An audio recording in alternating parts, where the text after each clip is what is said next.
Bu modele bayılacaksınız. Canlı halini görseniz yani o kadar güzel duruyor ki bayılacaksınız. Kendi çocuklarınıza mutlaka örün. Hatta kendinize göre bile örebilirsiniz. Motifleri büyüterek yetişkinler kendilerine göre yapabilir. Neden olmasın? Anne kız kombini yelek çok güzel olur. Şimdi hanımlar, bu elimdeki yelek rahatlıkla 2-3 yaş kız çocuklarına olur. Çünkü Zara yelekleri, bu önlük süveter yelekleri gerçekten bedensiz. Yani istediğiniz gibi her yaş boyuta göre uyar. Bakın, boyu 33-34 santim, eni de 30 santim genişliğinde. Bu şekilde hanımlar, yeleğimiz kremden toplam 2 adet ip gitti. Bu güller bayağı bir ip yiyor hanımlar, bunu belirteyim, ama birer adet ip yeterli olacaktır her renkten. Bu şekilde yeleğe hemen başlayalım. Ama başlamadan önce yeni kanalım olduğu için beğenilerinizi, yorumlarınızı ve abone olmanızı bekliyorum. Beğenmeseniz de mutlaka bir yorum yapın. Ben zaten söylüyorum. Hakaret olmadığı sürece cevap veriyorum hanımlar. Hemen tabii örgüye başlayalım. Toplam 5 tane zincir çekiyoruz. Bu kitleme zinciri 1, 2, 3, 4, 5. Hemen ilk birinci zincirden tel aldım. Direkt çıkıyorum. 1, 2 zincir çekiyorum. Bakın, burada minik bir boşluk var. Bu boşluğa toplam 16 tane yalancı çakma trabzan yapacağım. Biraz yakınlaştıralım. Şimdi bakın.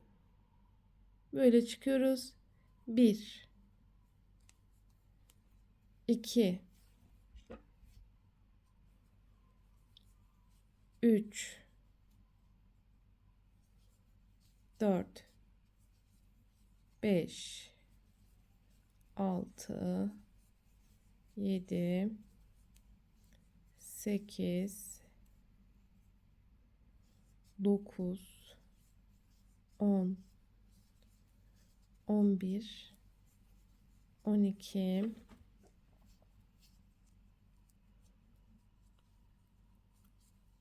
13, 14, 15 ve toplam 16 tane. Biraz böyle çekiştirin. Toplam 16 tane yapıyorsunuz. Mutlaka sayın ama. 2, 4, 6, 8, 10, 12, 14, 16. Şimdi bakın, trabzanın buradan girdik. Tepe noktasından direkt çıkış yapıyoruz. Bir zincir çekerek olduğum noktaya bir sık iğne yaptım. Şimdi 1, 2 zincir çekiyorum. Bir boşluk atlıyorum. İkinci tepeye batarak yuva yaptım. Tekrar 1, 2 zincir, bir boşluk atladım. Sık iğne yaptım. 1, 2, bir boşluk atladım. Sık iğne yaptım. Bu şekilde toplam 8 tane yuva olacak. 1, 2,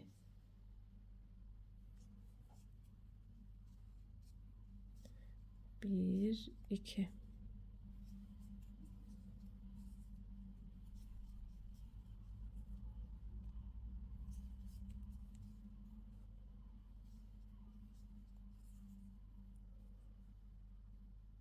Geldik. Bakın.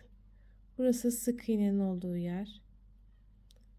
Aslında buradan batıp çıktık. Bakın. 1, 2, 3, 4, 5, 6, 7, 8. Şimdi hemen boşluktan sık iğne yaptım. tel aldık. Bu sefer trabzan yapıyorum.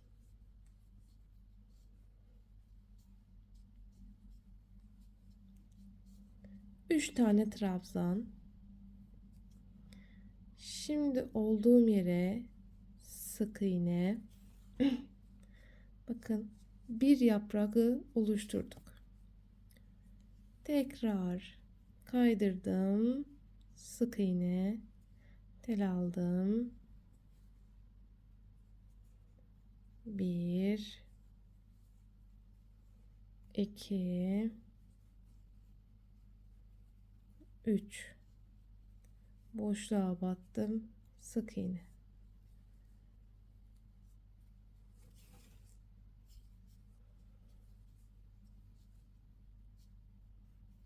1 2 ve 3. Aynı işlemi bu şekilde tekrarlıyoruz.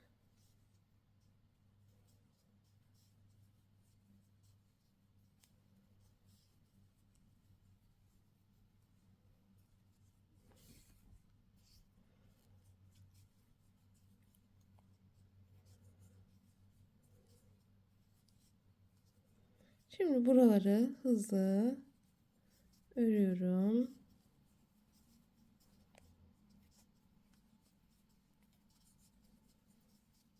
Bu arada beğeni ve yorumlarınızı bekliyorum. Abone olmadıysanız abone olun lütfen.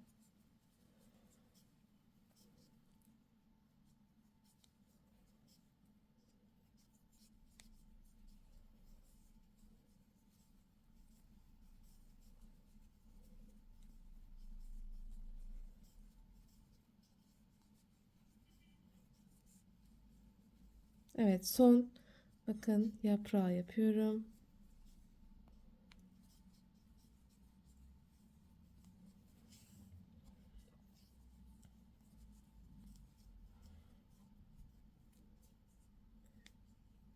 Evet, sık iğne yaptım. Bakın bitirdim. Şimdi şu buradan böyle tel alacağız. Çıkış yapıp kilitledik. Bu şekilde ilk çiçeğimizi sırasını yaptık. Şimdi hanımlar bir zincir çektim. Döndüm. Bakın şunlar var ya, bu sık iğne olan yer. Onlara batarak ikinci çiçeğimiz için yuva yapacağız. Bakın ipi kaydırıyoruz. Şu var ya tel. Onun arkasından girdim. Tel aldım. Çıkış yaptım. Ya ipi kaydırdım. Şimdi 4 tane zincir çekiyoruz. 2 3 4 tel aldım. Sık iğne yaptım. 1 2 3 4 direkt sık iğne yapıyorum. Bakın şu sık iğnelerden 1 2 3 4 bu şekilde ikinci çiçeklerin yaprağın 1 2 3 1 2 3 4 evet zeminini oluşturuyoruz. 1 2 3 4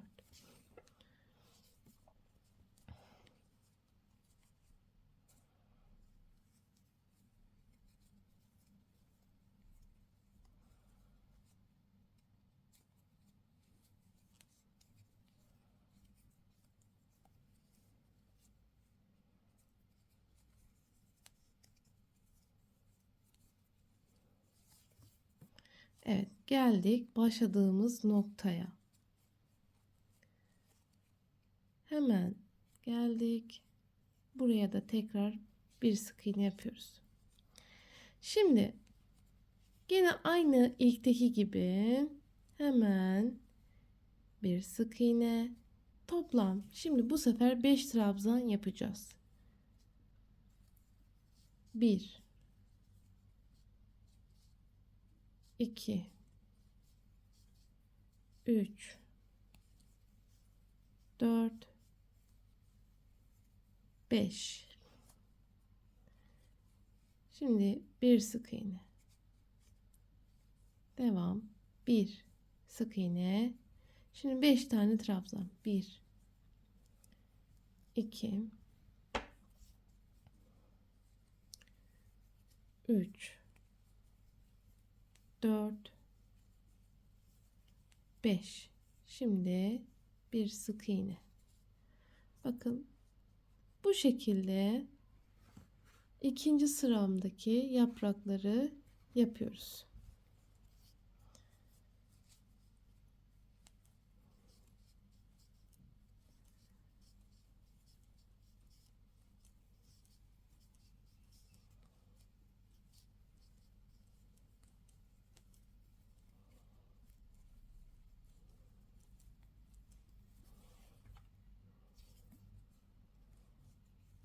Evet. Bakın direkt sık iğne yaparak diğer kutucuğa geçiyorum.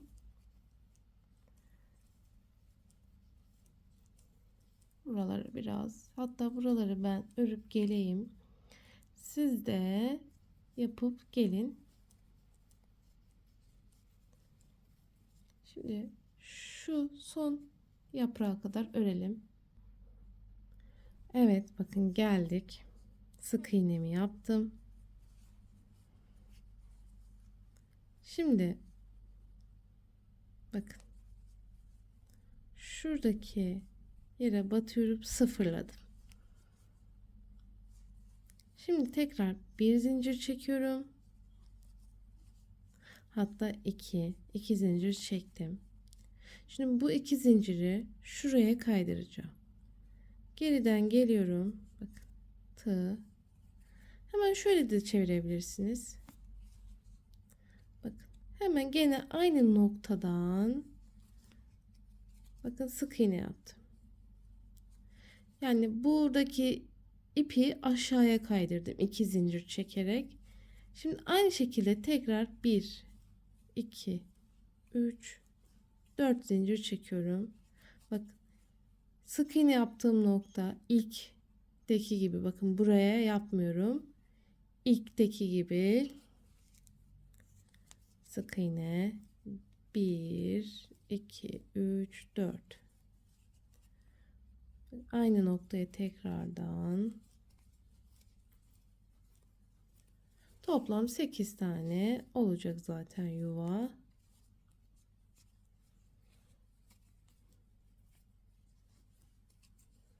Bir, iki, üç, dört.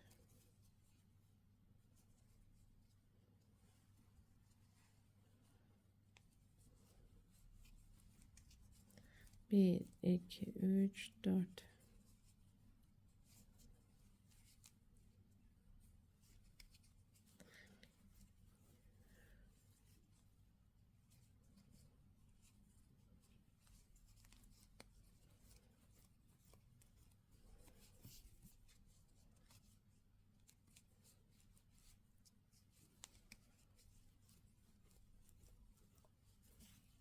Evet, geldik. Aynı noktaya. Tekrar buraya bir sık iğne yapıyorum. Kilitledim. Bu şekilde oluyor. Şimdi buraya bir sık iğne, hemen atladık kutucuğa.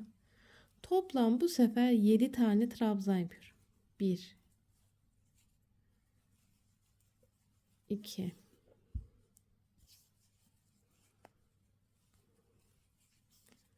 3 4 5 6 ve 7. Şimdi hemen bir sık iğne. Hemen geldim yanına. Sık iğne. Tekrar 7 tane trabzan yapıyorum. 1 2 3 4 5 6 ve 7. Sık iğne. Hemen sık iğne. Bu şekilde son yaprak sırasını dolduruyoruz.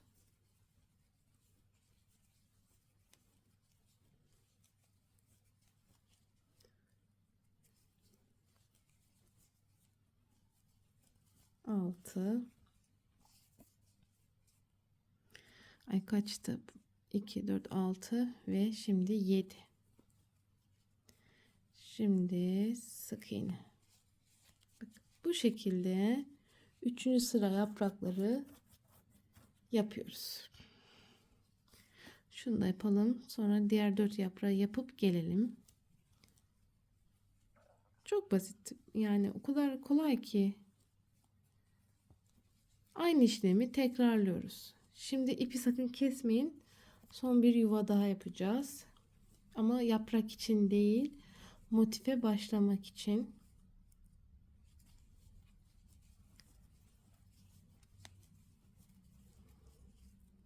İki, 4, 6 ve 7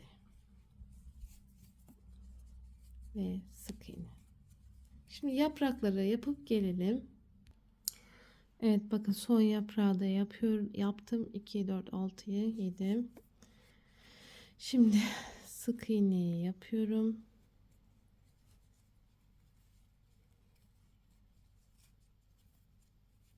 Şimdi şuradan batıyorum, kilitledim. Evet. Şimdi bu şekilde çiçekler yapraklarını yapmış olduk. Çiçeğin yapraklarını yapmış olduk. Şimdi hanımlar, aynı teknik ama bu sefer buradaki iç kutuya değil, dış kutudaki direklere batacağız. Şimdi direkt bir zincir çekiyoruz çünkü buraya batacağız. Şöyle tığı arkadan alacaksınız. Zincir çektim. Ay pardon, sık iğne yaptım. Sizin kolaylığınız için şöyle de yapabilirsiniz. Kendinize döndürün. Tamam mı? Şöyle gelin. Bir sık iğne yapın. Şimdi 1, 2, 3, 4 zincir çekiyorum. Bakın. Hemen şöyle göstereyim. Bakın şu iki yaprağı böyle katlayın. En dıştaki, bakın burada, fark ettiyseniz, pardon yanlış anladım. Çevirdiğim için ters çevirdim ya. Şuradan alıyorsunuz. Tığı böyle geçirdiniz. Bakın bu şekilde direk yapıyoruz. 1, 2, 3, 4 yuva yapıyoruz.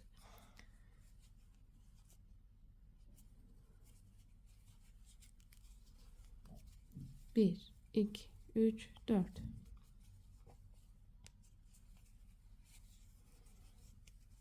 Bir, iki, üç, dört.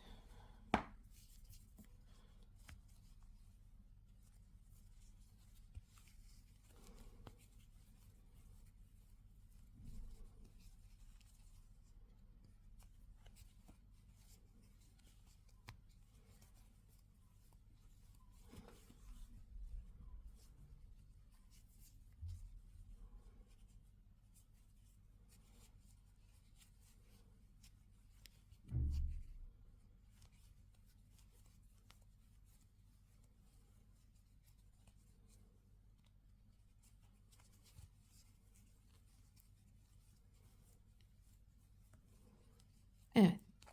Son geldik yuva olan yere. Evet. Sık iğne yapıyoruz. bir zincir çekerek bitirdik. Bu işlem bu kadar. Çiçek lila olan işimiz bitti. Çiçeklerin işimiz bitti. Şimdi hemen buradaki yeşil kısma geçiyoruz. İpi kestik.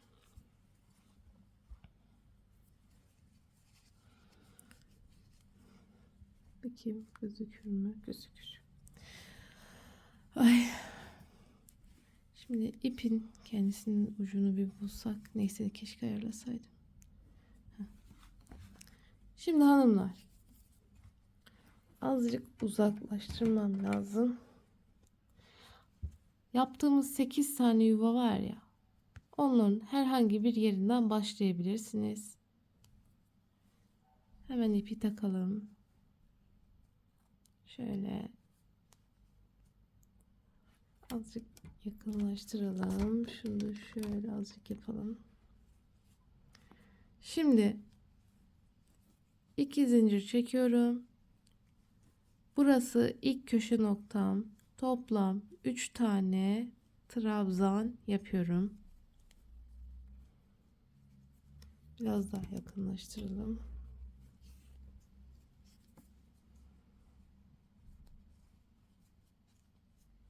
Şimdi bu boşluğa 3 tane yapıyorum.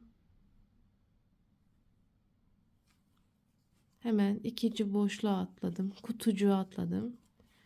3 trabzan. Şimdi hemen diğer 3. kutucuğa geçtim. Burası köşe olacak. Şimdi 3 tane trabzan yapıyoruz. 1 2 zincir.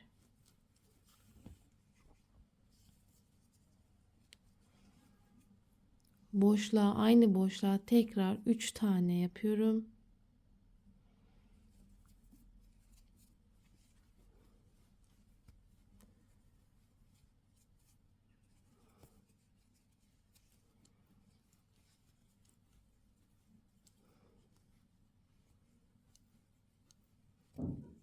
Bakın. Bu şekilde köşeyi yaptık. Şimdi hemen bu ortaya bir üçlü,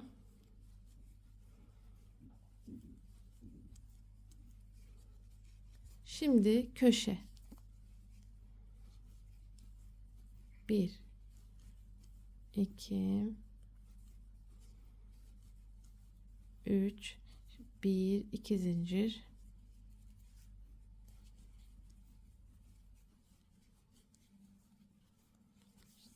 şimdi ikinci, pardon, şu an 3. köşe yapıyorum. Bakın 3. köşe. Şimdi ortaya bir üçlü,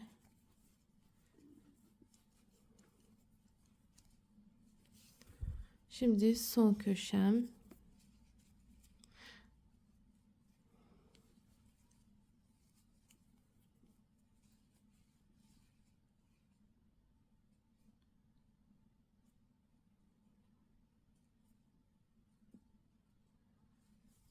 İnşallah yanlış yapmadım. Bir saniye.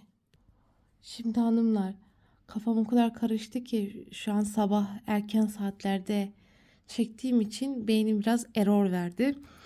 Normalde evet doğru gittik, yanlış yapmadık. Burayı da sayıyorum, yanlış sayıyorum mesela. Karıştırdım yani tamamıyla ama doğru gidiyoruz. Yanlış yapmıyoruz. 8 tane zaten kutucuk var. 4 köşe olacak. Yaptım, söktüm, tekrardan ördüm yani. Şimdi sabah erken saatlerde şu an bu videoyu çektiğim için bir an böyle beynim sulandı diyeyim size. Şimdi doğru gidiyoruz. Şimdi burayı da sayınca dedim ki nasıl oluyor ya diye böyle bir afalladım. Şimdi bakın, şu 4. köşeyi yaptık. Şimdi boşluğa batıyorum. 1 2 3 yaptık. Şimdi bakın köşe kısmına geldim. Hani ilk başlarken bu köşenin sağ tarafıydı. Şimdi bitirirken sol tarafını yapıyoruz. 3 tane yapıyorum. 2 zincir çekiyorum ve birinci trabzanın birit noktasından direkt çıktım. Şimdi 2 zincir çekiyorum. Bakın bu şekilde tersini çevireyim. 4 köşeli tam eşit bir şekilde düştü. Bakın. Her iki köşenin arasına birer üçlü grup var hanımlar. Bakın. 2 köşe bir. Bakın 2 köşe bir üçlü. Bu şekilde eşit bir şekilde yaptık. Şimdi ikinci sırada yapılması gereken bir işlem var. Onu yapacağız. Bir sandalyede doğru oturayım.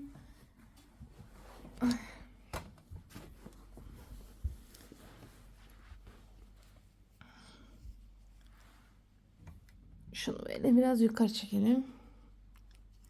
Şimdi bunu nasıl yapıyorduk ya? Tamam, doğru gidiyoruz. Geriden bakayım bir ya. İşte sabah erkenden video çekmenin zararları. Sabahsında zorla artık ayılamıyoruz mu, ne oluyor bilmiyorum. Velhasıl 2 tane zincir çektim. Hatta 3 tane zincir çekiyoruz. Çünkü bir tık geri gideceğiz. Şimdi toplam 8 tane trabzan yapacağız. 1 2, burayı çok iyi dinleyin. 3 4 5 6 7 ve 8 tane trabzan yaptık. Bu şekilde oluyor. Şimdi hemen bakın şöyle ilk birinci birit noktasından, bakın tepe noktası burası, girdik. Şuradaki teli aldım. Bakın zincir falan çekmedim. Bu iki ucu birleştiriyorum. Sadece bir sık iğne yaparak kilitledim. Zincir çekmiyorum. Şimdi bakın şu 3 1 2 3 yaptık ya. Bunun ayrımını güzel eşit yapın, karıştırmayın. Hemen buradaki boşluğa 3 tane trabzan yapıyorum. 2 ve 3. Tel aldım gene. Bakın buradaki boşluğa yapıyorum 3 tane. Şimdi burası köşe olduğu için köşenin önce sağ tarafını yaptım. Birinci köşe. Bitirirken de sol tarafını yapacağım birinci köşenin. Onun için bir tane gözüküyor burada. Şimdi diğer köşelerde ikişer ikişer yapacağız. 2 ve 3. Bakın. Şimdi geldik köşe noktasına. Aynı şekilde 8 tane trabzan yapıyoruz. 2 3 4 5 6 7 ve 8. 2 4 6 8. Şimdi geldik, bakın. Şöyle dikkat edin bu ayrıma. Şuradan tığı geçirdim. Teli aldım. Çıkış yaptım. Bir zincir çektim. Şimdi burası köşe dönüşü olduğu için 1 ve 2 zincir çekiyorum. Şimdi trabzan yapacağım ama aynı boşluğa tekrar 8 tane trabzan yapıyorum. 1 2 3 4 5 6 7 ve 8. Bakın 2 4 6 8 sayın mutlaka. Bakın birit noktası ve zincir. Bakın köşe kısmı bu şekilde düşürüyoruz. Şimdi tel aldık.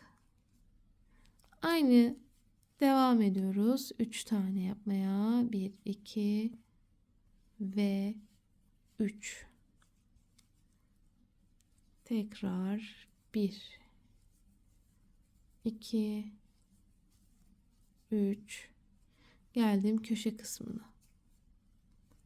Aynı işlemi yapıyoruz. 1, 2, 3, 4, 5, şu an 6, 7 ve 8. Geldik birit noktasından tel aldım, direkt çıktım, kilitledim. 1, 2 zincir.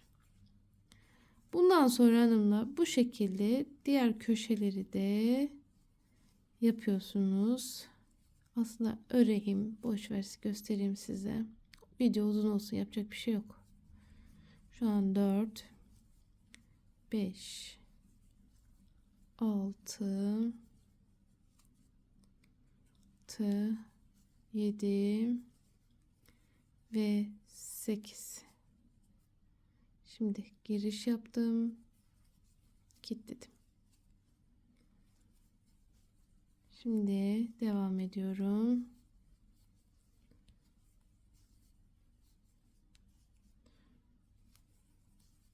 Şu an 4. köşeye geçiyorum. Bakın bu şekilde şekil çıktı.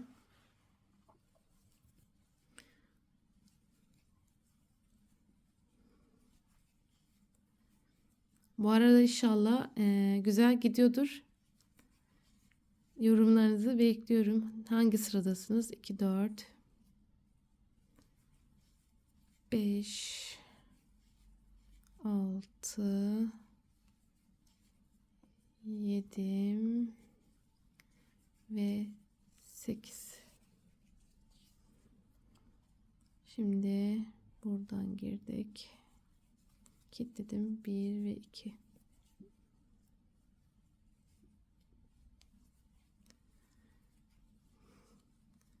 Şimdi tekrar aynı şekilde 8 tane yapıyorum.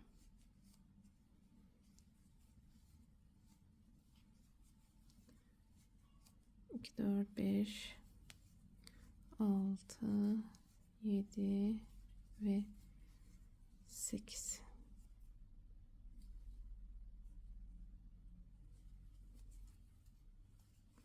Şimdi 1, 2, 3. Evet bakın ilk birinci köşeye geldik.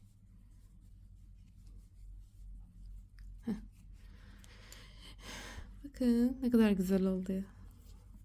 Bu zaten modeli tasarlarken bayağı bir düşündüm. Nasıl yaparım farklı bir şekilde. Bir günümü aldı bu motifi tasarlamak. Hani hiçbir yerden bakmadım, görmedim. Sayıları, her şey tamamıyla bana ait bir motif. 2, 4, 5, 6, 7 ve 8. 2, 4, 6, 8. Evet. Şimdi geldik. Bakın. Birit noktasından kilitledim. Şimdi 1, 2 zincir çekiyorum.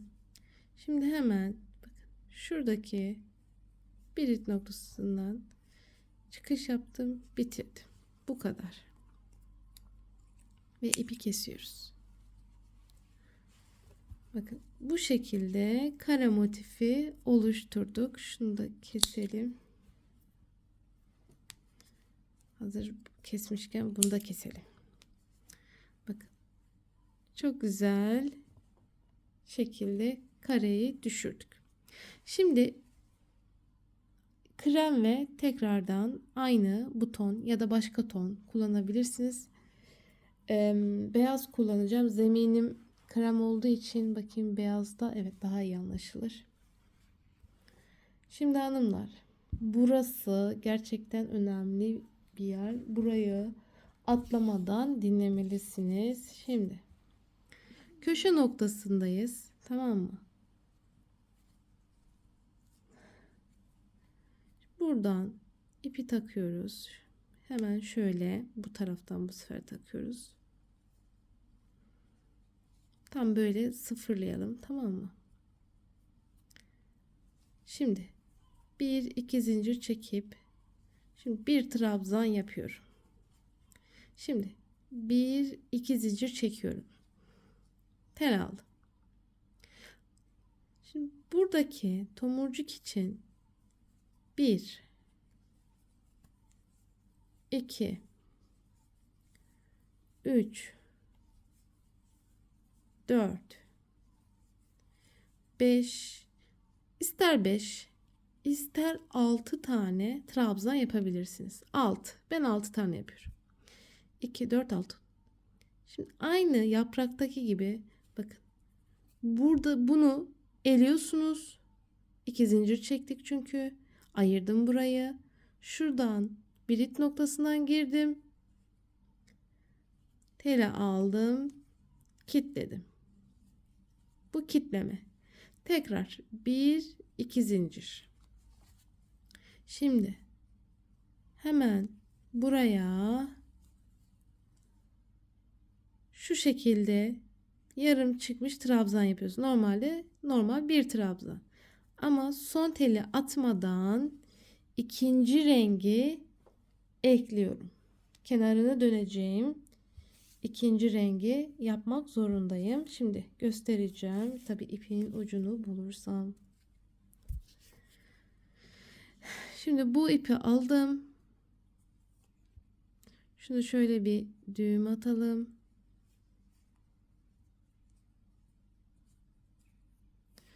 Bunu da yürüteceğiz. Şimdi şuradan aynı o iki telden soktuk. Tamam mı? Hani trabzanı normal tamamlar gibi bu iki teli çıktım. Bak hiçbir şekilde kötü olmadı. Şimdi şu tel yürüteceksiniz. Germeyin sakın. Şimdi bakın. Şu hemen yaprağın yanındaki boşluğa 3 tane trabzan yapıyoruz. 1 2 3. Bakın şu lila ipi mutlaka yürüteceksiniz. Bakın arkadan geldim. Onu da böyle tutuyorum. Şimdi hemen 1 2 3 tel aldım. Bakın hemen geldim bu boşluğa. 1 bakın lila ipi de yürütüyorum. 2 şimdi üçüncü trabzanı yaptım. Bakın 2 de çıktım. Tek bu hani şunu yapıp çıkacaktım ya. Bunu böyle çıkacaktım ya. Bunu çıkmıyorsunuz. Bunu çıkacağınıza lila ipten çıkıyorsunuz. Bakın böyle. Şimdi tel aldım. Beyaz ipi de yürütmeyi unutmayın. Şimdi beyaz ipi yürüteceğiz. Bunu da böyle getirdik. Şimdi bir trabzan, 2 zincir. Şimdi tomurcuk için 6 tane demiştim. Dilerseniz 5 tane de yapabilirsiniz. 1 2 bakın beyaz ip de arkada unutmayın. 3 4 5 ve 6. Ne yapmıştık? Şu birinci trabzanın birit noktasından girdim. Teli direkt çıktım, kilitledim. Şimdi 1 2 zincir tel aldım. Şimdi hemen aynı şekilde trabzan. Pardon. Trabzan yaptık değil mi? Şimdi bu telden çıkıyoruz. Şimdi beyaz renge geçtiğimiz için mecburen bu şekilde yapmak zorundayız. Şimdi lila ipi yürütün. Arkadan mutlaka devam ettirin. Şimdi 1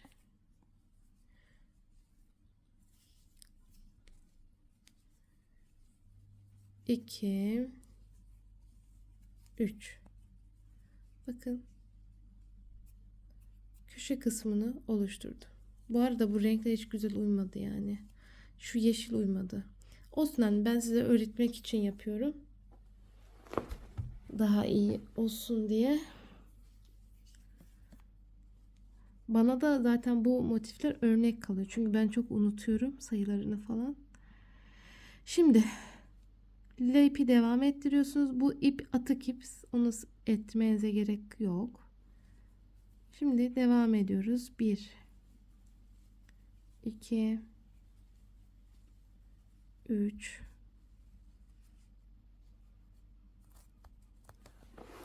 Allah. Bak.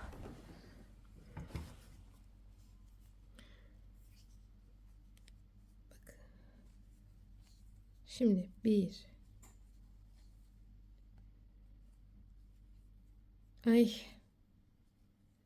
2 şimdi 2'de çıktım. 2 tane tel kaldı. Hemen lila renge geçiyoruz. Köşe kısmına geldim. Bir trabzan, 2 zincir ve bu tomurcuğu yapıyorsunuz. Şimdi buradaki aynı işlemi buraya yapıp buraya kadar beyaz ipi getirttirelim. Şimdi hanımlar, son bu 4. yaprak var ya, orayı, şimdi burayı lila ipi bitiriyoruz. Bunu mecburen yapmak zorundayız. Ben buraya atlamışım size anlatmakta. Şimdi burayı böyle çıktık bitirdik ya. Kesiyoruz ipi. İlk zaten birinci köşeninkini yapmıştık başlarken. Şimdi bakın buradaki birit noktasından alacağız. Bu şekilde ilerleyeceğiz. Şimdi videoyu kesmeme artık gerek yok. Şimdi devam edelim.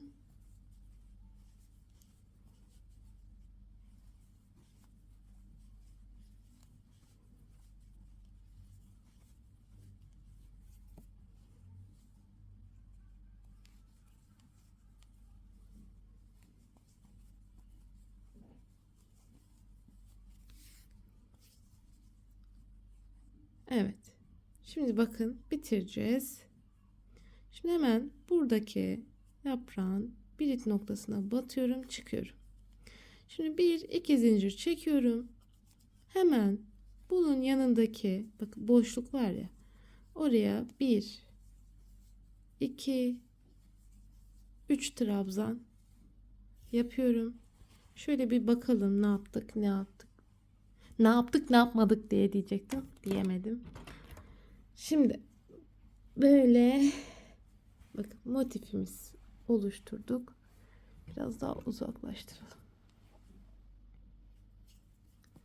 Şimdi 3 tane yaptık. 2 zincir çekiyoruz. Bakın buradaki boşluğa 3 tane trabzan yapıyorum. Bakın ikinci köşeyi burada böyle yaptık. Birinci köşemizi. Şimdi hemen geldik. Şu trabzan var ya. Bunun arasına girdik. 3 tane yapıyoruz.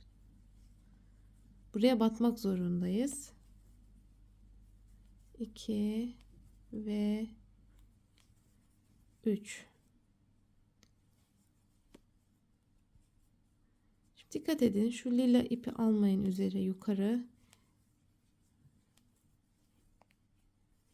2 3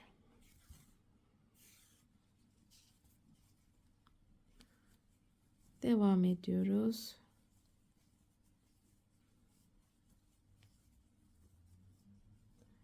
Şimdi geldik boşluğa. 2 3. Şimdi bakın. Bu iki boşluğu görüyorsunuz değil mi? Buralar köşe. Şimdi buraya 1 2 3 yapacağız. Şimdi 2 zincir. Şimdi şuradaki boşluğa da 3. Bu kadar.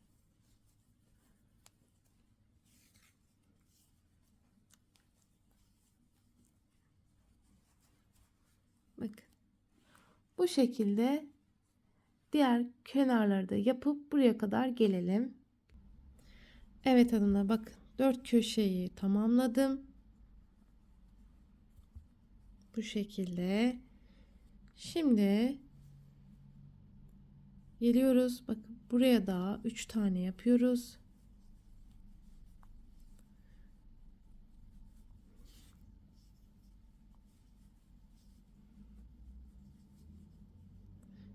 Hemen geldik birit noktasına.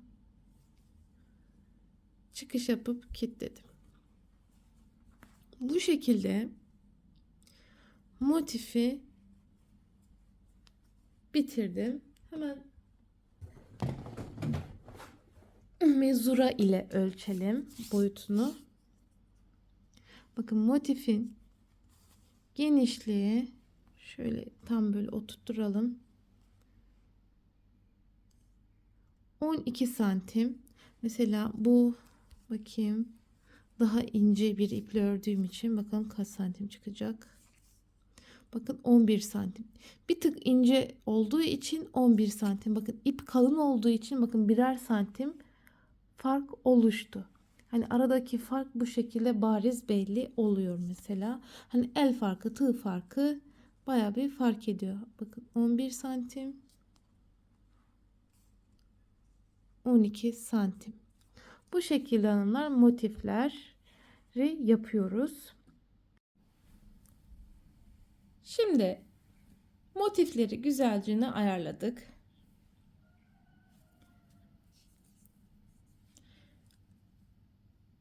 Toplam 8 tane motif var. 4 tane motifi birleştireceğiz.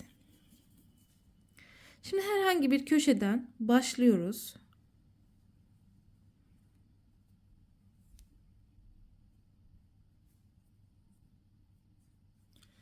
Biraz yakınlaştıralım.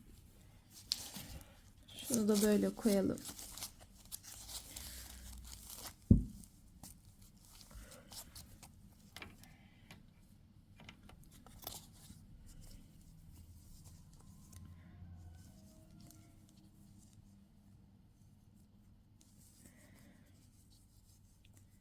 Şimdi 2 zincir çektik. Toplam buraya 3 tane trabzan yapıyorum. Daha büyük yaş gruplarını yapmak istiyorsanız tabii ki bu sırayı, krem olan sırayı bir sıra daha yaparak 3-4 yaş için bu yeleği düşürebilirsiniz. Şimdi 1 2 3, bakın. Üçlü grubun tam boşluk kısmına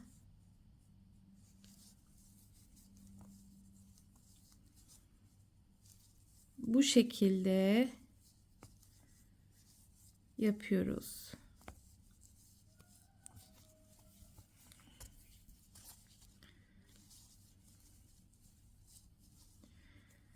Şu an sadece motifin 3 kenarını öreceğiz.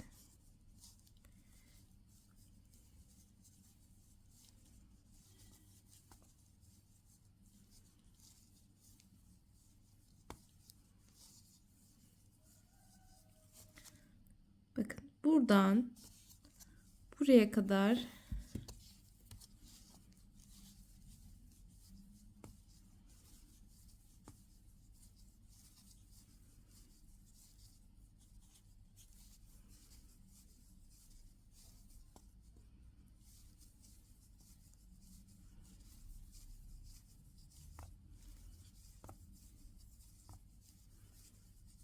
evet, köşe kısmına geldik. 2 zincir çekiyorum. Boşluğa batıyorum. Tekrar bakın köşeyi döndüm.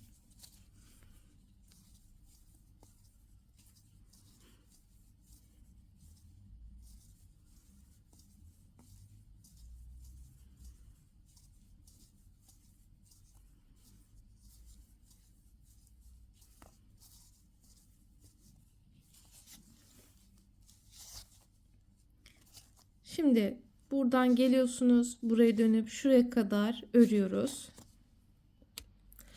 Evet bakın geldik.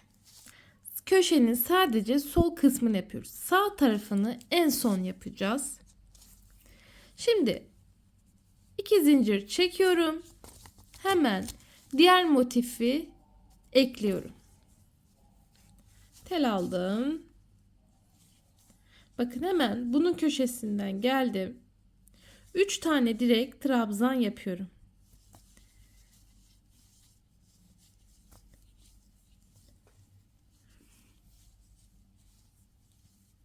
Üç. Şimdi bakın bu şekilde ya. Şimdi bunu böyle getiriyorsunuz. Biraz bunu uzaklaştıralım. Şimdi bu üçlü grup birbirlerine bakacak şekilde birbirine sık iğne ile birleştireceğiz. Hemen bakın. Buradaki boşluktan geldim. Sık iğne yaptım. Tel aldım. Hemen buraya 3 tane trabzan yapıyorum. 1 2 3. Boşluğa geldim. Sık iğne. Bu şekilde motifi hem birbirine ekliyoruz hem lila olan motifin kenarını dönmüş oluyoruz ve bu şekilde de motifimiz biraz daha büyümüş oluyor.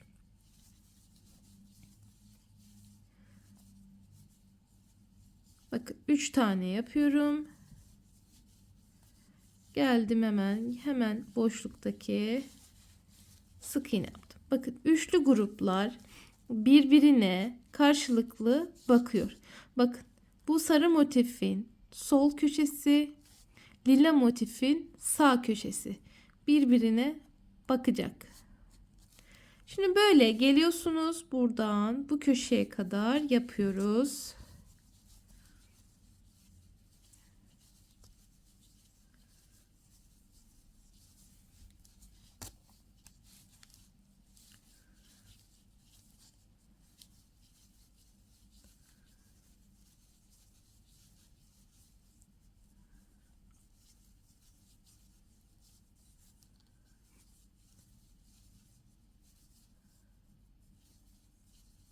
Evet bakın lilanın köşesine geldik. Burası olmamış ama sarıyı biz önceden U şeklinde yapmıştık. Üç kenarını örmüştük. Olmuştu. Şimdi lilanın köşesini sol şu an köşeye. Şimdi bir zincir çekiyorum. Şimdi sarının köşesinden sık iğne yaptım. Bir zincir çektim. Tel aldım. Şimdi lilanın sağ köşesini yapıyorum.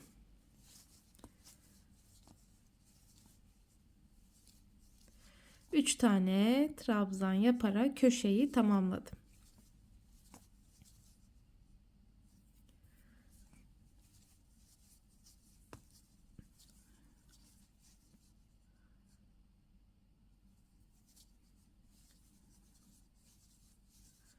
Şimdi devam ediyorum.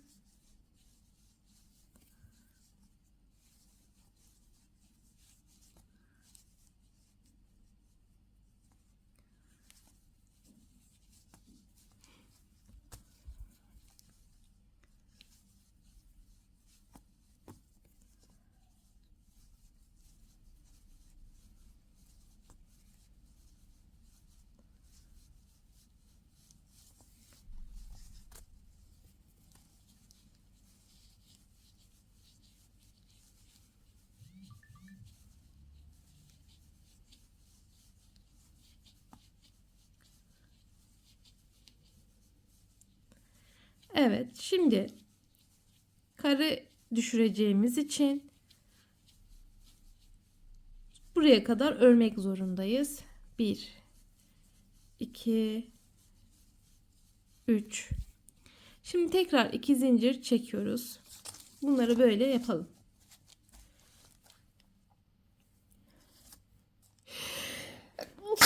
Ay, elhamdülillah. Ay, kusura bakmayın. Yetişemedim kesmekte. Şimdi yeşili ekleyeceğim. Önce hanımlar 2 tane motifi yan yana ekledim. Eğer dilerseniz 3. motifi de yapmak istiyorsanız aynı buradaki gibi sarı gibi 3 köşe olacak. Şimdi 1, 2, 3 köşe yapacaksınız. Sonra yeşili ekleyeceksiniz. 3 tane motif yan yana eklenmiş olacak. Ama biz 2 tane motifi birleştireceğimiz için kare motif düşüreceğiz. Şimdi hemen bu motiflerin sadece alt tabanlarını birleştireceğiz. Şimdi döndürelim. 2 zincir çekmiştik. Yakınlaştırıyorum. Hemen köşeden 3 tane trabzan yapıyorum. Bak. Şimdi bu üçlü gruplar birbirine bakacak şekilde hemen bakın bunun boşluk kısmından sık iğne tel aldım. Boşluğa battım.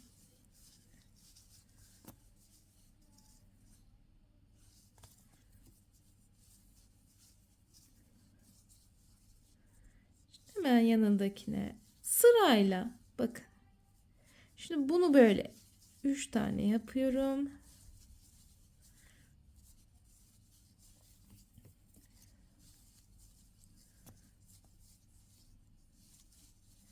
Sık iğne.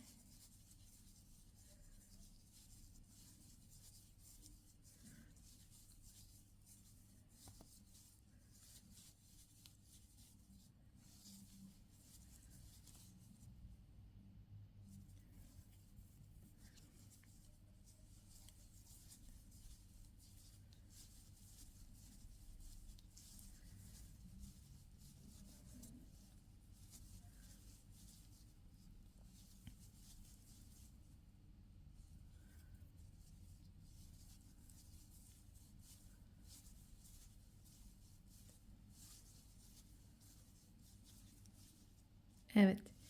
Şimdi bakın. Bu lilanın köşesi tamamlandı ama yeşilin köşesi olmadı. Şimdi geldik tel aldık. Şu köşeye 3 tane yapıyorum.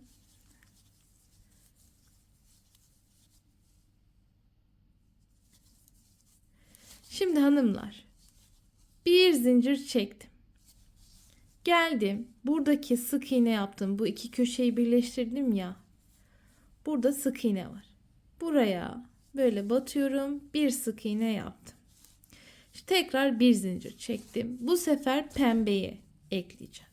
Tel aldım. Köşe noktasından geldim. Hemen 3 tane trabzan yapıyorum. Şimdi hemen bakın. Köşe noktası ya. Sakın buraya batmıyorsunuz. Hemen buraya batıyorsunuz. Ve bakın.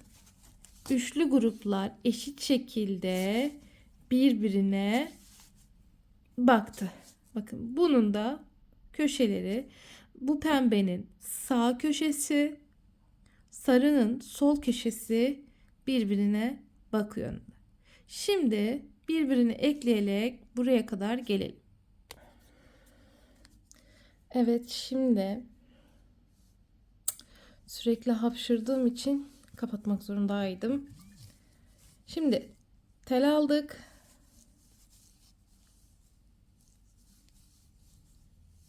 Devam ediyoruz birbirini eklemeye. Alerjik rahatsızlığım olduğu için böyle nefes alışverişlerim biraz farklı gelebilir size. Bir takipçim yazmıştı işte yutkunma sesi, tükürme sesi dedi ama ben hani tükürmüyorum. Ama yani alerjik rahatsızlığım olduğu için burnumdan nefes alamıyorum. Ağzımdan nefes aldığım için hani rahatsız olabilirsiniz. Bu yönden kusuruma bakmayın. Böyle birbirini ekliyoruz.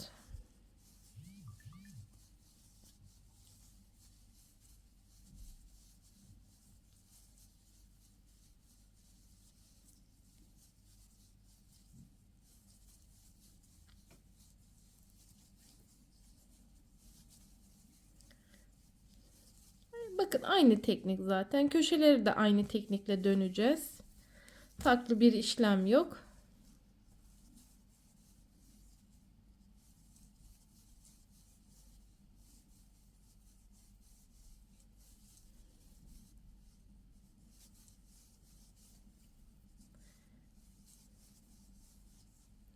Geldik. Bakın şimdi köşe kısmına geldik. Tıpkı diğer 3 tane motif birleştirirken köşe dönüşü gibi yapacağız. Bir zincir. Şimdi köşeye bir sık iğne, bir zincir, döndük. Evet. Şimdi hanımlar, bakın alt kısımlarını birleştirdik, değil mi? Şimdi bunu böyle geleceğiz, döneceğiz. Sonra buraya kadar geleceğiz, tamam mı? Tıpkı sarıdaki gibi 3 köşeyi nasıl yaptıysak pembede de aynı şekilde 3 köşeyi döneceğiz. Şimdi bunun sağ köşesi, sol köşesi olmuştu. Şimdi sağ köşesini yapıyorum. 3 tane ve köşe kısmını bitiriyorum. Evet. Şimdi geliyorum buradan. Burayı böyle tamamlıyorum. Ezan da biter. Sonra bunu birbirine ekleyeceğiz. Tıpkı sarıdaki gibi. Buradan böyle dönün. Buraya kadar gelin.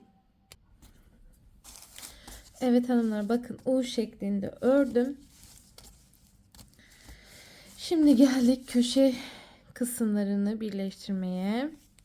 Diğer motife geçeceğiz. Bakın geldik, buradaki köşeyi yapıyoruz. Pembenin son köşesi sol tarafı.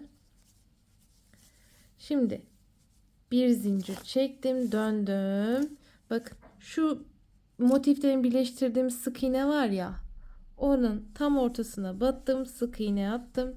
Tekrar bir zincir, tel aldım. Döndük ve boşluğa batıyorum. 3 tane trabzan yapıyorum.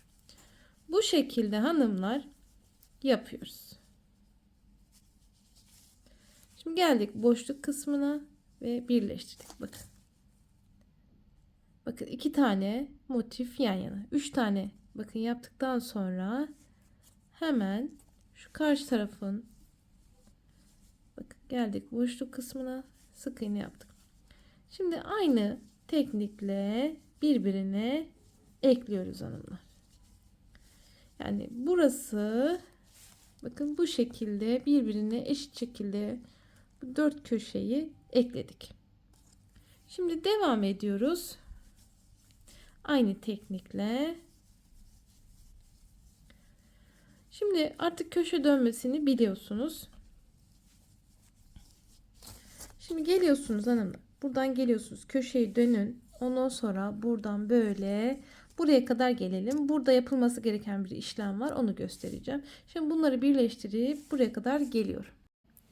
Evet hanımlar, bakın geldim. Ördüm. Şimdi bakın köşenin solunu yaptım. Bir zincir çekiyorum. Şurada var ya, şuradaki iki, bakın şu birbirine bakan üçlü grubun tam ortasına sık iğne. Bakın buradan gözüküyor mu? Bak şöyle tam buraya geliyorum. Sık iğne yaptım. Bir zincir çektim. Boşluğa 3 tane yapıyorum. Bu şekilde bu 2 tane motifin birleşimi olan yere yapıyoruz. Bakın sık iğneyle. Şimdi devam ediyoruz ve bakın yapmadığımız yerler vardı ya. Şimdi şurayı, bu lila motiften sonra yeşile geçtik yukarı. Bakın önce sarıdan başladık, geldik U şeklinde ördük. Biraz uzaklaştırayım. Bakın U şeklinde ördük ya, bunları birleştirdik. Sonra buradan böyle direkt yukarı çıktık. Yapmadığımız yer burası, şu kısım. Şimdi burasını tamamlıyoruz. Aynı teknik ile böyle örüyoruz hanımlar. Şimdi bu elimdeki parça arka parça hanımlar. Şimdi önce siz de benim gibi arkayı öreceksiniz, yapacaksınız, başlayacaksınız. Önü en sona yapacağız.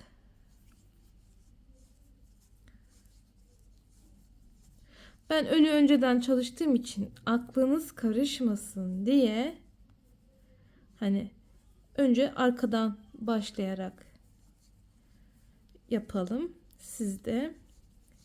Şimdi bakın geldik. Buraya da üçlü yapıyoruz. Bu şekilde hanımlar buraları tamamlayalım. Şimdi burası köşe. Bakın. Şimdi burayı köşeye dönelim. Fazla da video uzun olmasına gerek yok. Bayağı bir işlemlerimiz var. Geldik şu boşluğa. Köşeye. Evet. Şimdi gelelim buraya kadar bitirelim. Bakın buradaki işlemle buradaki işlem aynı. Aynı teknikle 3 tane yapıyorsunuz. Bir zincir sık iğne, bir zincir, 3 tane trabzan yapıyorsunuz. Şimdi ben burayı bitirip geliyorum. Evet hanımlar bakın şimdi 2 tane zincir çekiyoruz. Birleştiriyorum bu köşe kısımlarını. Şimdi burası arka olduğu için ense yüksekliği yapmak zorundayız. Şimdi bakın bu ön parça. Ön parçada ense yüksekliği yok hanımlar. Şimdi burayı detaylı anlatmak zorundayım. Ön parçada ense yüksekliği yok. Yaka düşük olur. Arka her zaman ensesi yüksek olur. Şimdi bunları güzel böyle ayarladığımız zaman eşit gelmemesi için uğraşıyorum şu an. Şöyle yaptığım zaman evet. Bu arka parça için önce komple buradan böyle bir 2 sıra dümdüz gideceğiz. Şu köşe kısmını dönüyorum. Bak 3 tane trabzan yapıyorum köşeye. Şimdi boşluklara üçer üçer batarak yakınlaştıralım. Üçer üçer yaparak boşlukları dolduruyoruz hanımlar.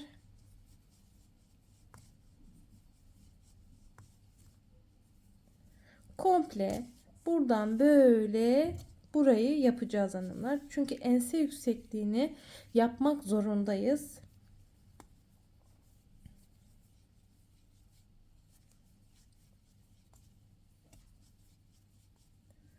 Bakın böyle şu 2 tane motifin birleştirme yerini de göstereceğim hemen. Bakın üçlü üçlü örüyorum. Üstteki komşum ayakların yani böyle vura vura vura vura yürüyor. Onun sesi geliyordur kesin size. Bakın. Yani kusura bakmayın. Bu köşelere de 3 tane yapıyorum.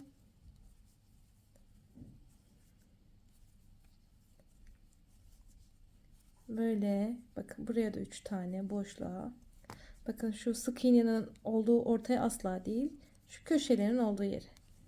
Şimdi böyle devam edelim.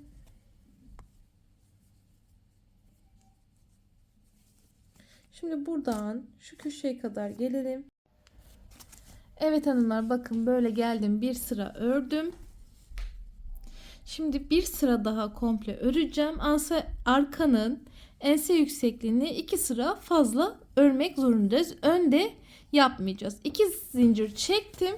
Şimdi burayı 3 başladığım için bunun tepesine 1 batıyorum. Çünkü genişlememesi lazım örneğin. Dümdüz yukarı çıkması lazım. Boşluğa geldim. 3 tane trabzan yapıyorum.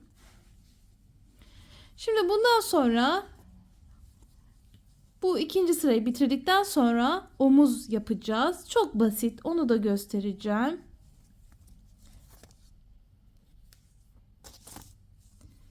Hangi yaş grubu yapıyorsanız mutlaka bu ense yüksekliğini 2 sıra mutlaka örün hanımlar. Hani biraz daha ense yüksekliği fazla olsun istiyorsun 3-4 sırada yapabilirsiniz. Bakın böyle devam ediyorsunuz. Şimdi gelelim böyle buraya kadar gelelim. Şimdi bakın geldik. Nasıl başlamıştık? 1 ile başlamıştık. Bakın bu boşluğa 3 yaptım. Şimdi 1, 2, 3 bak trabzanın en sondaki birit noktasına batıyorum. 1 yapıyorum. Bunu mutlaka bu şekilde yapmanız lazım. 3, 1, 3, 1 diye yukarı doğru öreceğiz. Şimdi arka omuz için toplamda 5 sıra öreceğim. Çünkü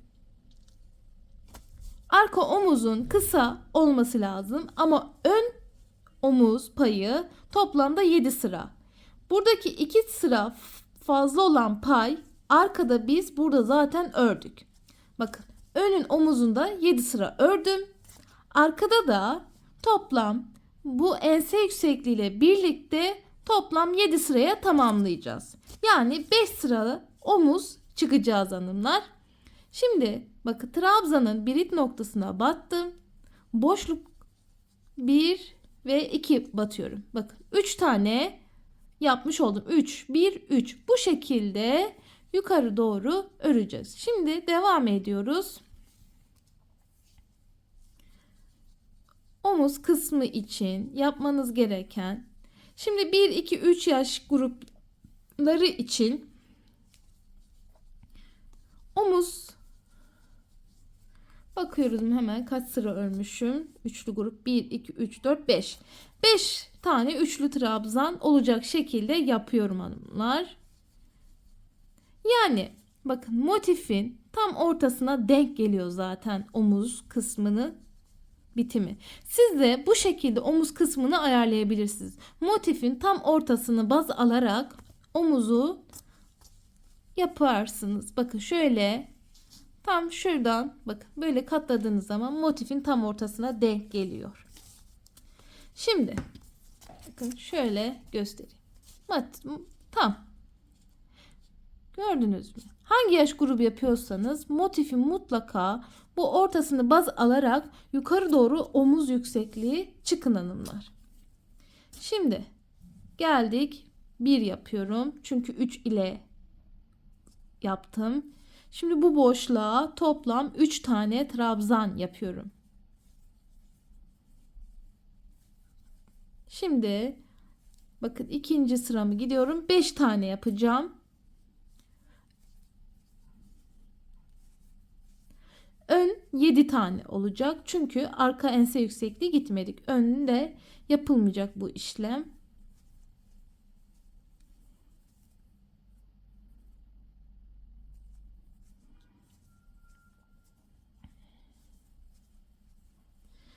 Şimdi geldik buraya bir tane. 2 zincir çekiyorum ve şu an 3. sırayı gidiyorum. Bakın. Birit noktasına bir boşluğa 2. Bu şekilde toplam bakın 1 2 şu an 3 4 5 sıra örüp geliyorum. Şimdi hanımlar bakın. 5 tane yaptım. Kesiyorum. Şimdi arkanın diğer omuzunu yapacağız. Bu omuzu sol taraf, biz sağını yaptık. Sol tarafını yapacağız. Şimdi buradan başlamıyoruz. Çünkü burası ön yüzü. Ters yüzden başlayacağız. Çünkü buradaki omuzu çıkarken 2 zincir çektik ve omuzu yaptık. Aynı şekilde de buradan başlayacağız. Şimdi sayıyoruz. 1, 2, 3, 4, 5 boşluk. Sayalım. 1, 2, 3, 4, 5 boşluk. Buradan hemen ipi takıyoruz.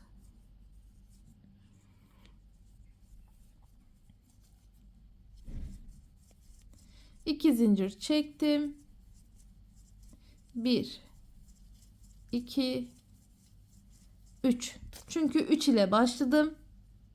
Omuza 3 ile devam ediyoruz hanımlar. Bu omuzu da aynı buradaki gibi işlemini yapıyoruz.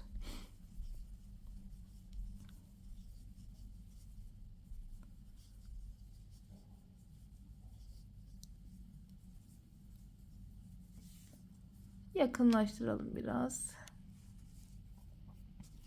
Evet bakın geldik. Buraya 2 tane. 1, 2 ve boşluğa bir trabzan. 2 zincir çektim. Bakın. Diğer omuzu da yapıyorum. Şimdi ne yapacağım? Bir trabzan. Boşluğa şimdi 3 tane trabzan.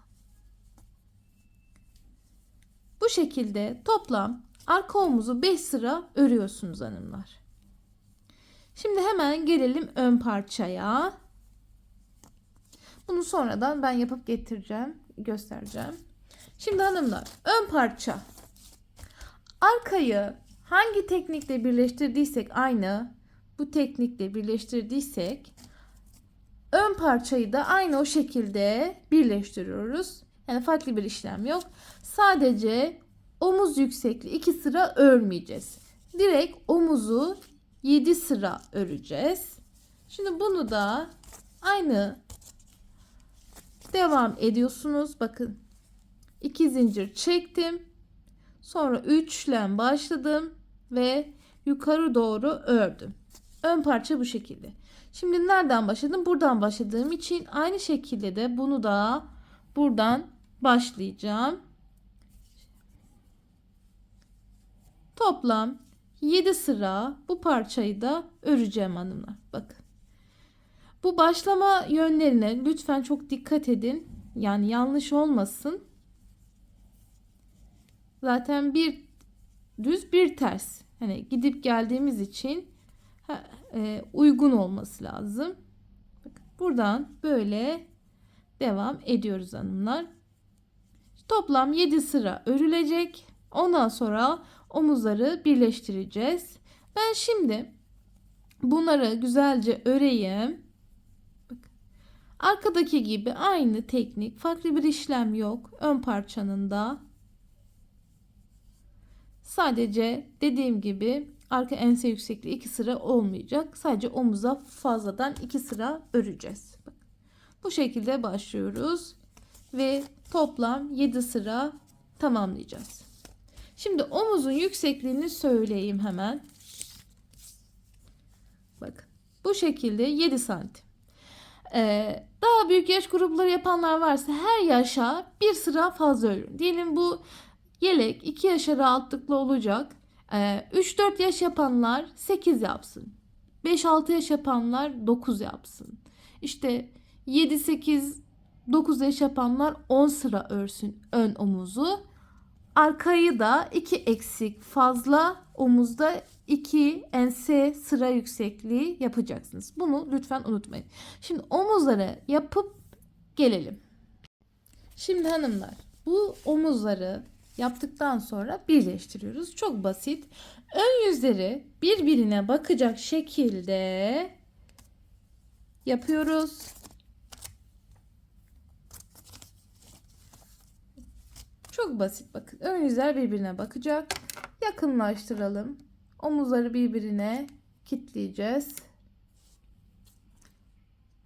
Buradan ilk birinci yerden girdim.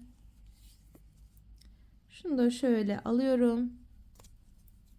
Şimdi 1, 2, 3, 4 zincir çekiyorum. Boşluğa geldim. Sık iğne ile birleştirdim. 1, 2, 3, 4. Sık iğne ile birleştiriyorum. 1, 2, 3 ve 4.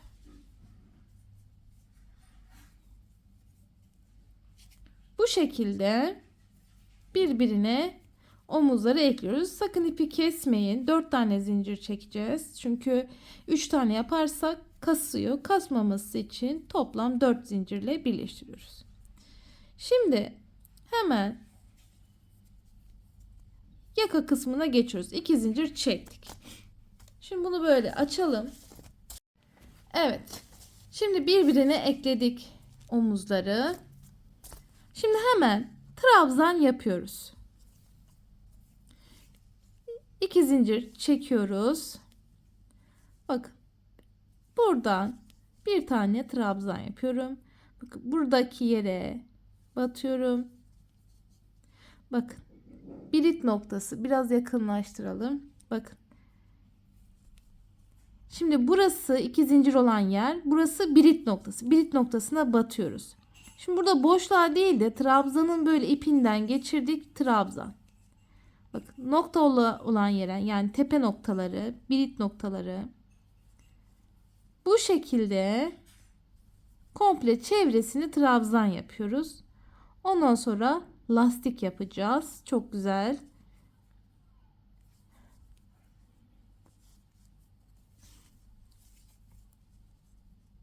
Komple bu şekilde hiç eksiltme, arttırma yapmadan eşit bir şekilde trabzanları yapalım hanımlar. Böyle devam ediyoruz. Bakın şimdi burada birit noktası.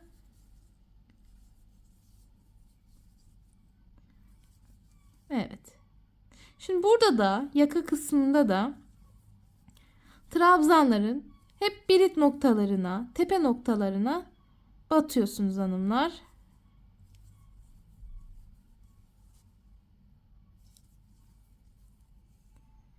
Bu şekilde komple çevresini gidelim.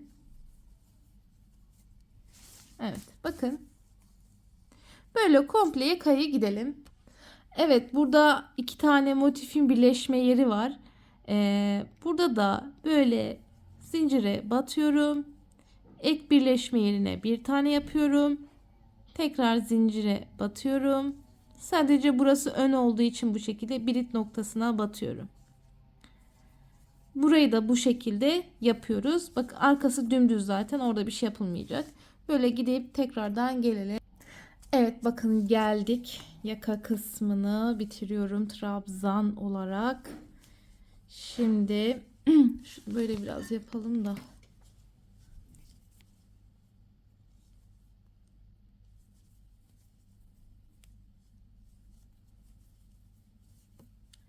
Şimdi bunu böyle geldim, birleştirdim. Zaten bakın yaka bayağı bir geniş, yani bir çocuk başı rahatlıkla geçebilir. İçiniz rahat olsun. Şimdi 2 zincir çektik. Lastik yapacağız. Lastik yapmayı daha önceden biliyorsunuzdur. Direkt trabzanın direk kısmı, yani göbek orta kısmı diyelim. Böyle geldik. İkili çıktım. Geriden tığı geçirdim. Göbek kısmından aldım. Direkt çıkış yaptım. Bakın orta kısmından bu şekilde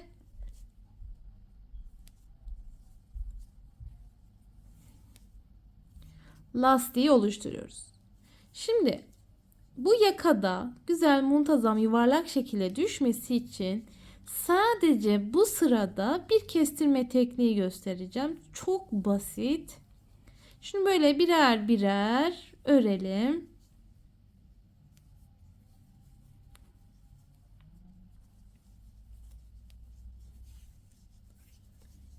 Bakın köşe kısmına geliyorum. Evet, önden bir tane aldım. Şimdi sadece geriden aldığım şu, bir tane alıyorduk ya, iki tane tığ, iki tane trabzanı bu şekilde tığa geçirdim göbek kısmından ve geriden aldım. Tekrar gösteriyorum. Bu şekilde aldım. Yani iki tane trabzanı bire düştüm. Şimdi önden bir.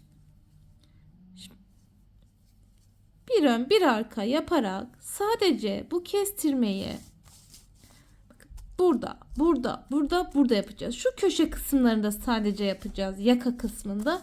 Çünkü yuvarlak olarak biraz böyle formlu düşsün diye bunu yapalım hanımlar. Daha güzel olur. Şimdi bir önden bir arkadan örerek sıramızı tamamlayalım. Sonra bir sıra daha lastik gideceğiz. Aynı bu şekilde bir önden bir arkadan öreceğiz.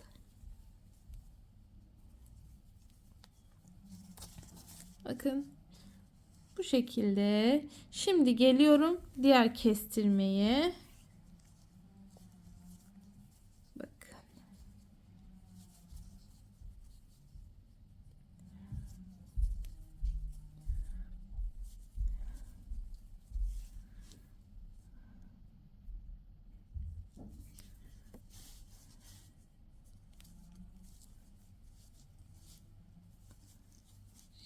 Örüyoruz, devam ediyoruz.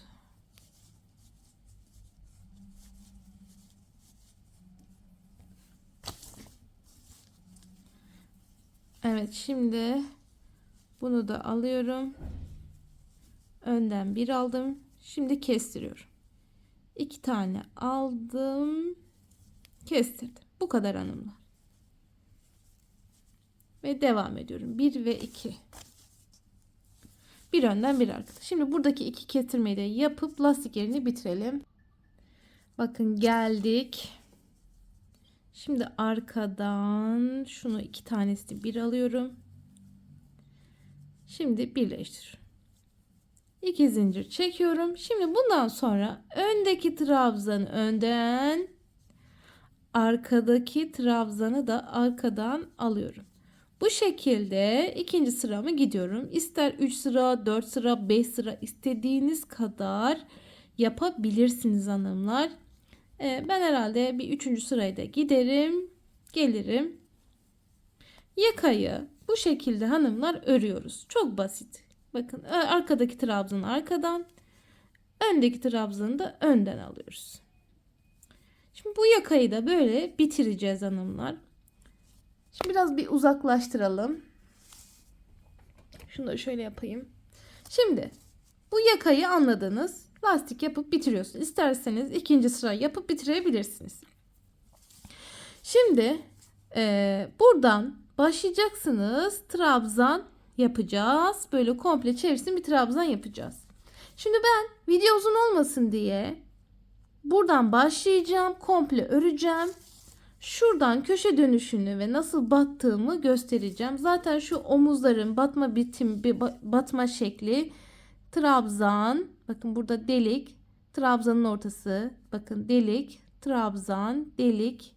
Bu batış yerlerini gösteriyor. Aynı yakada nasıl battıysak bakın zaten yakanda bunların köşeleri aynı. Nasıl burada battıysak unutmayın aynı şekilde de bu omuz olan kısımlara batıyoruz.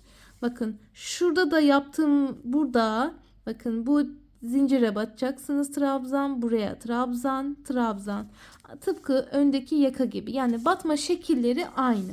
Ben şimdi video uzun olmasın diye mecburen bir ön bilgilendirme yapıyorum. Çevresini yapıp buradan size batma şeklinde köşe dönüşünü de göstereceğim. Mecburum bunu yapmaya çünkü vaktim olmuyor. İşte yemek yapmam lazım. Böyle fırsat buldukça ön bir çalışma yapıyorum ama yaptığımı da göstereceğim size. Şimdi yakayı bitirelim. Beni bekleyin. Evet hanımlar bakın şimdi dediğim gibi buradan 2 zincir çekip komple trabzan yaptım. Köşelerini bakın bu şekilde döndüm. Şimdi siz de aynı şekilde yapacaksınız. Döneceksiniz. Şimdi köşe dönmeyi göstereceğim. Bakın burada da trabzan tepelerine batıyorsunuz bu şekilde.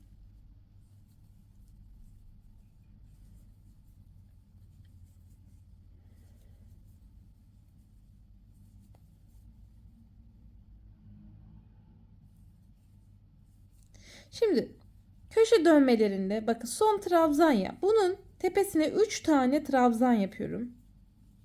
Bakın 3 tane.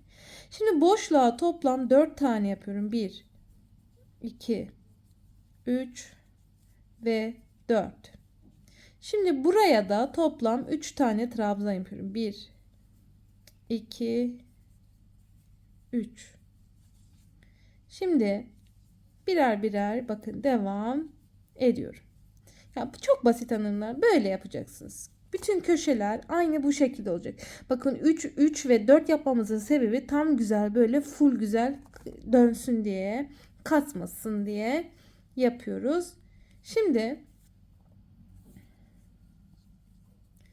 böyle düz örüyoruz.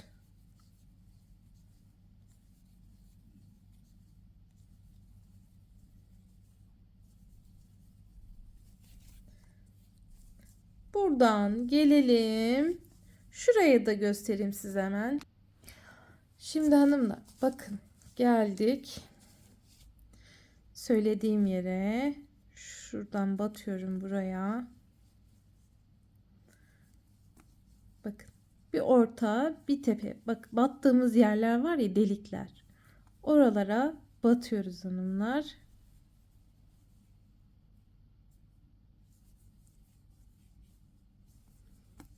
Zaten bundan sonrası kolay.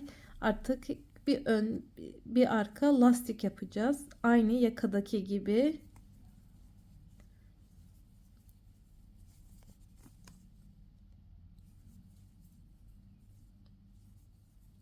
Evet, geldik.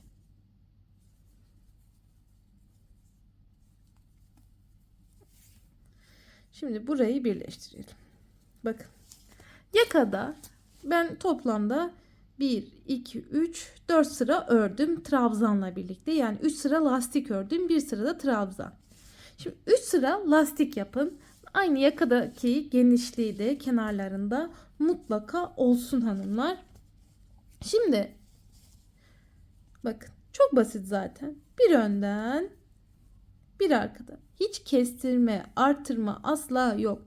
Birer birer sırayla bir önden bir arkadan alarak lastik yerini yapıyoruz. Tıpkı yaka kısmındaki gibi 3 sıra lastik gideceğim ben. Tabi siz 2 sıra lastik gidebilirsiniz. Ben güzel olsun, tok dursun diye. Hem lastiği eğer ne kadar giderseniz yeleğiniz de büyür bu arada. Hem eninden hem boyundan birer santim büyütmüş olursunuz. Bu şekilde hanımlar gidiyoruz. Köşeyi de zaten sırayla bakın bir önden bir arkadan yapacaksınız. Yüz yuvarlak düşecek. Şimdi biraz öreyim. Şu köşeyi dönüşünü göstereyim. Ondan sonra siz devamını getirirsiniz. Evet bakın geldim köşe kısmına. Sırf farklı olmasın diye hani farklı bir şey yapmadığımı göstermek için gösteriyorum. Bakın birer birer yapıyoruz. Bu kadar hanım. Yani farklı hiçbir şey yapmıyor. Zaten trabzanı yaparken arttırmayı yapmıştık. Lastiği giderken sırayla bu şekilde örüyoruz. Bu kadar kolay.